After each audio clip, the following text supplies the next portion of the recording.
someone coming before work to hit balls. We've done that on purpose to give people a chance to come visit the facilities when it suits them. The beauty about the world of golf is it caters to the serious golfer and it caters to the absolute beginner. Dan Edgar's here with you this morning, and what a beautiful spot. And we really want to dive into it this morning because I don't think South Africans know what you guys have built here. But welcome to the show. Let me start by saying thank you so much for opening up to us this morning. I came and played here for a couple of weeks ago for 4 hours. I could have gone to 5 if you opened later. And what a privilege. And thank you so much for the investment you guys have made. But just dive into it a little bit for us, Dan. Where did this all vision come from? And tell us where we are at the moment. And also, what's the response been like? Fantastic. Well, good to be here with you boys. Nice to see you again. And I was watching your scores from the other night when you were here. We can definitely improve on some aspects of the game. But no, it's fantastic to have you at Hotshots, our new entertainment facility at the World of Golf. And really, it's a special month for the World of Golf because it's our 25th birthday.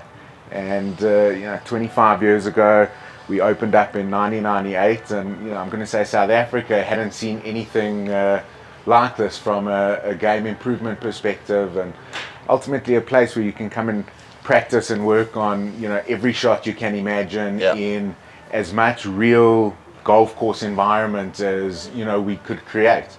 And when we started the World of Golf back then, there was a lack of public golfing facilities. Everything was very much club based. From a player perspective, it was very male, very pale, and the industry needed a shake-up to kind of increase the numbers of people playing golf and getting more people into the game.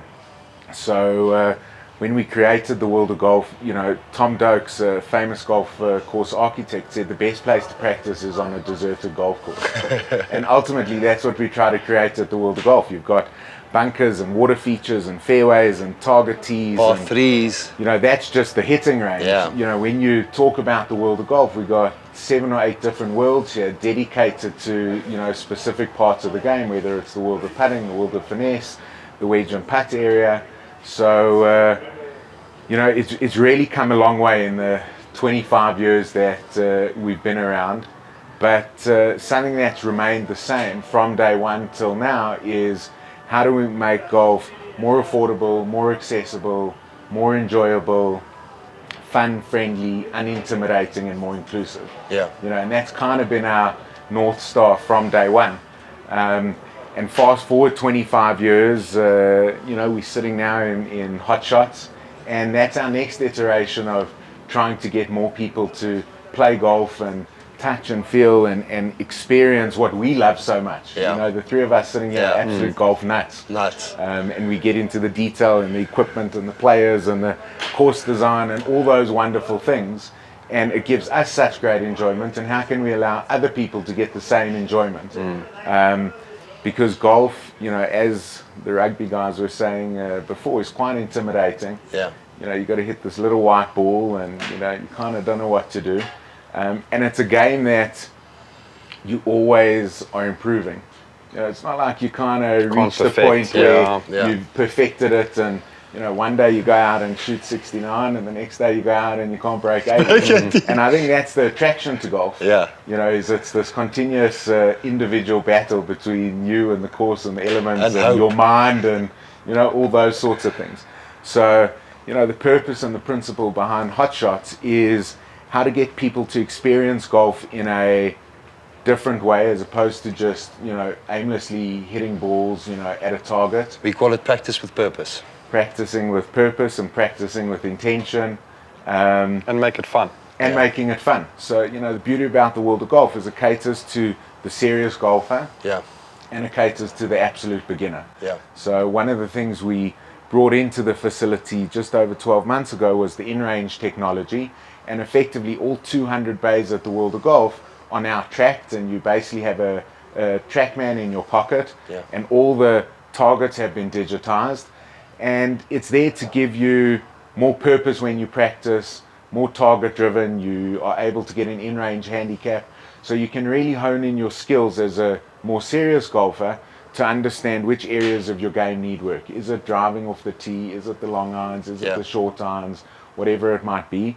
And effectively, we've taken that technology and created an entertainment element of it to bring in more fun, and a place where beginners can come have a jaw, where corporates can come and entertain, team members and clients and that sort of thing.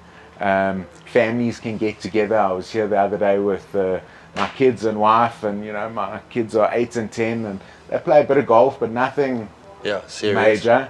But I promise you now, as you were saying, you were here for 4 hours. We were here, couldn't get them off the mat. They were playing the games, having a laugh, having fun, and that gives me great joy to see smiles on faces and people having fun and enjoying it. So, we've built this entertainment place here, which we're very proud of.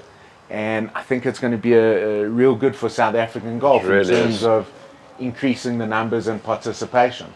The more people we have interested in the game, it has a roll-on effect onto club sales, onto viewership on TV at tournaments, spectators at tournaments, and so on and so forth. So it's so important for South African golf to get people involved and interested in the sport for the continuous success of the sport going forward. Well, I want to just raise 3 things because, firstly, people don't always realize on our show, and I think this is not a paid partnership. We're not sitting here this morning. You're not paying us to sit down here with you this morning. And there's 3 things that stood out for me. One, the challenges. And the reason I like the challenges is that in golf, whether it's ladies golf or men's golf, we like to challenge each other on the golf course. And the chirping with golf is 1-in-1. You cannot get away from that. The challenges made it that same camaraderie, that same type of competitiveness on the course you could ultimately duplicate here. The second thing that stood out for me is the mats that you hit from. Because you don't want to go to a facility and get there and the mats or the condition of the mats is in such a poor condition that it sort of affects your on-grass play. You've really invested in that. And then the third thing, if you don't mind, is that the wives joined us on that particular evening. Never in our lives have we ever been able to hold their attention on a golf course for 4 hours. They got into it with us because the screens that's on top of us, which some B-roll will pop up for that, you can actually be part of the game for the players that is playing in front of you while being served lovely food and a beer. Or gin and tonic or wine. Gin and tonic or whatever it might be. Red Bull or a cappuccino. Or as per Arthur. So sorry that I'm talking for you on your behalf, but I'm coming from a complete non-biased position where I came with a critical eye on those particular things. And I just want to take it one step further. We came the Friday, we then came back the Sunday. I then trained in your bunkers, on the bunker side, and how well maintained it was. You got there in the morning, everything was perfectly laid out, the balls are there. You go to the putting, the greens are in fantastic condition. And the Sunday also turned into a family event. While they were having breakfast and playing on the kids area, I could practice a little bit of golf. And that's something that you call a destination. So you guys have really built a destination. And now with Hotshots, in my opinion, it's elevated the space. And of course, like you mentioned with InRange, where there's some feedback and technology. And the last point I will make, and speaking on your behalf here, is when I went past the Sunday, from young, female, male, culture differences, everybody was here. And to me, that's really where I get grateful, because growing the game of golf benefits an Arthur and I. And for everyone. And for everybody. So just sorry, Dan, that I spoke there a little bit on your behalf there, but that's my view and my personal experience that I had with you guys. And the other thing is also, which I don't know a lot of people know, is they've got a grass range as well. Yeah. So it's not just mat-based. Yeah. So for the better players, the professional golfers, Yes. I used to love coming to practice here. Yeah. So they cater for, like you said, from beginners to tour pros. I mean, great restaurant, great entertainment, always music playing in the background, great vibe. Mashy course. I used to dominate this place back in the day, by the way. I used to love it. There's a lot of that's bets a have bit been of won and lost, that's a bit of a brag on the there from 9-hole Arthur, course. because I think I've had a hole-in-one on every single, because I was in the Gary Player year. So I've had a hole-in-one on every hole year. Oh, nice, Arthur. Yeah, it's not in my book, hole-in-one book. Yeah. No, it's a fantastic facility, and I think this is great for the industry. I mean, when we chatted about what you were going to do, I was so like, no offense, I was like, I can't see it. Yeah. I really can't see it. And then once we got invited to the opening, I was supposed to leave it off by 6, I only left at 9. So I was captivated and captured, and it was unbelievable. Again, I bring up, he calls me on his way back, okay, that night. He's like, you have to come You and have to come. I was experience like, this. Albert, this I'm the tech. I phoned him at 9 o'clock. I took my chance. I was like, we chatted all the way home. All the way home.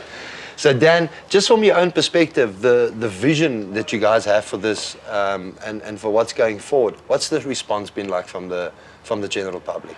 So I think it's been very well received. You know, you spoke about being able to entertain corporates and have a good time here with your wife and non-golfers. Yeah. And I think, you know, in truth, this is the golf day of the future. Yeah. You know, I think people nowadays are very time poor. Yeah. And they're looking for experiences. Yeah. And by being able to come to a place like this where you can spend 3 or 4 hours in an intimate setting, you get good conversation done, you build relationships. So from that perspective, I think that's very important in terms of what we wanted to create. Yeah. And like you pointed out, when you came, you know, your wife was having breakfast at the restaurant and you were hitting balls. You know, at the World of Golf, we've tried to create this environment where there's something to do for golfers and there's something to do for non-golfers. And everyone can come together and have a good time. Yeah. So You can even cut your hair. I think. Yeah, you can there's a even do barber. your nails. No, there's a barber get your here. haircut, get your car Big washed, time. work on your Big golf time. swing. Can you do have your a cup of nails here as coffee. well? You can't do your nails Nails here. yet. Not yet. You know, it's something that we had in the past. Okay, because that was the last time I was here, you so know, I apologize. painted nails, and then you got to go hit the club. Yeah, Doesn't you've got really, to work. I mean, I work. can't speak of authority here, but you need at least half an hour for the drying process. I got you. Speaking from experience. So, you know, I think, you know, it's been well received so far. We've had plenty corporates that have come in and have rebooked, and, you know, just the feedback and the type of person they're now able to bring into a golf environment, whereas before it was exclusive to golfers. Yeah. And I think by being able to have a place where everyone can come and play, and everyone has a good time and there's something for everyone to do is quite key in what we're trying to create. Yeah.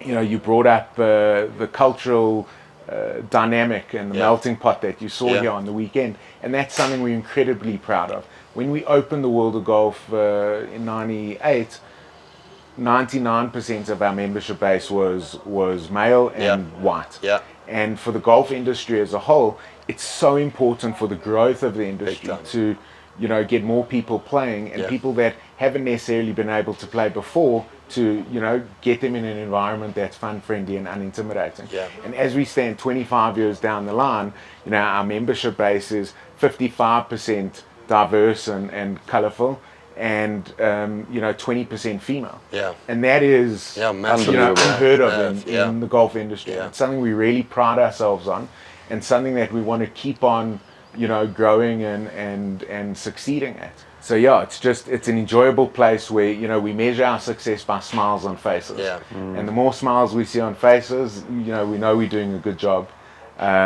And we invest in the facility. You spoke about the mats. We've partnered with Fiberbuilt, and they make fantastic golf product.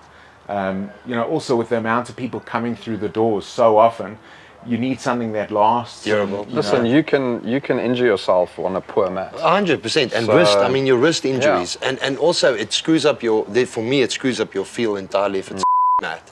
Because and that's why I mention it specifically, because golfers, we do focus on that. The facilities that you go and train on, that it has some decent capacity in it.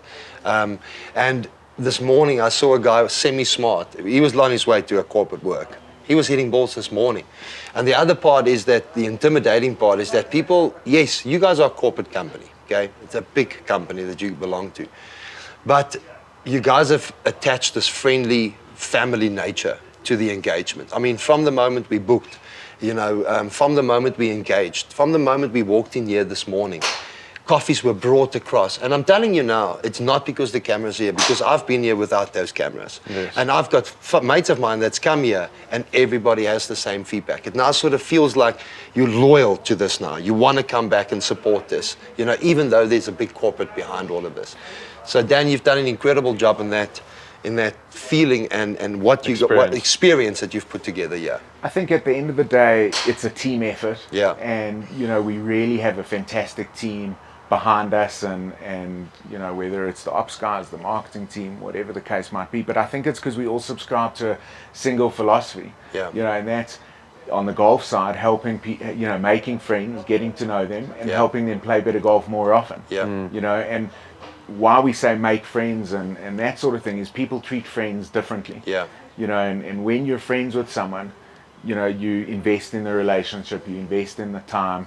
And the famous saying goes, people do business and support people they like. Yeah. And that's at the cornerstone of what we do and how we want people to feel when they're in our environment. Yeah. Unintimidated, warm, welcoming, home away from home. You spoke about someone coming before work to hit balls.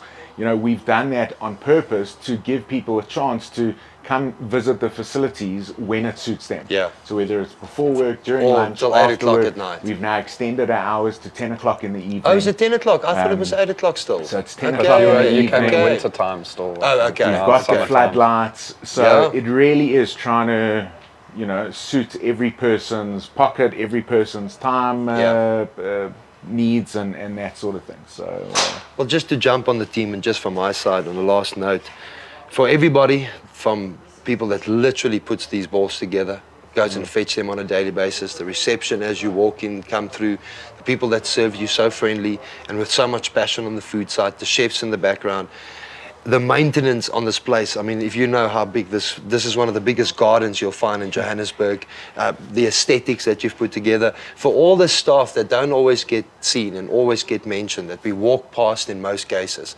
Thank you for creating that, because it is a direct reflection on the South African spirit, the South African entrepreneurs, the South African mindset. And when tourists and visitors, which this place gets a lot, come and experience that, it's a small reflection on what else they can expect out of South Africa. If we can put this type of facility together, run it in the way that you do, and I'm not going on from a thank you perspective, but it's a direct reflection on the South African spirit. And thank you very much, Dan, for opening up your hearts to me and Arthur as well. And we had brief conversation with you at the opening of the new Pro Shop, which has also been a massive investment for everybody. The moment we engage with you, I know why you guys are going to be successful. And to the guys from InRange as well, thank you for putting all of this together and all the effort that goes into it and making it an accurate experience. Because we said to each other that night in a Skinner moment that if it's not going to be accurate or good experience, you almost will not have a chance of succeeding. This guy phoned me, and the first thing he goes, "You have to go. It's accurate." Yeah. absolutely, I appreciate your comments there. It's as I say, team effort, and we wake up and want to make a positive difference. Yeah. One of our key points is to do better today than yesterday and do tomorrow better than today. So Yeah. I think it's that continuous desire to be better than you were that drives everyone. Which Yes. is great to see it coming through in your experience. Yeah, I mean, this morning we walked in, I saw them open up more bays. And the thing is, we never asked for any of these things. And I don't want to go on about this, but service in South Africa is vitally important. And pro shops and shops, whether it's on course or not, a lot of us got into a bit of a comfort zone. We forget that the client that walked in there, it's important that we give them an exceptional experience, and not in a way where we always owe it to each other, because everybody's in business. You can't walk into a place and just expect them to fall to your feet. All of us are just normal humans. But for you guys, you make us, each one of us feel, and it takes a specific spirit to get that done. And every morning when you wake up, to come into a facility at 7 o'clock and everything is just on and working, people don't understand the behind the scenes that happens in order to make that work. We certainly try our best. We don't get it right all the time. No, but, we don't. It's human nature. We try our best, and you spoke about exceptional experiences. I think in our world, it's memorable experiences. Yeah. 100%. Something where someone leaves thinking, "Oh, I want to go back. I've got to tell this person about Yeah. it," or Yeah. those sorts of things. So I'm super excited to get going. Me too. So we're going to take Thank on your you. challenges. Thank you for opening this all up for us. And we bless you and your entire staff complement. And Dan, thank you very much also for sitting down with us this morning. We appreciate your time. appreciate it. We look forward to South Africa sharing in the joy that we've created here. So thanks very much. 100%.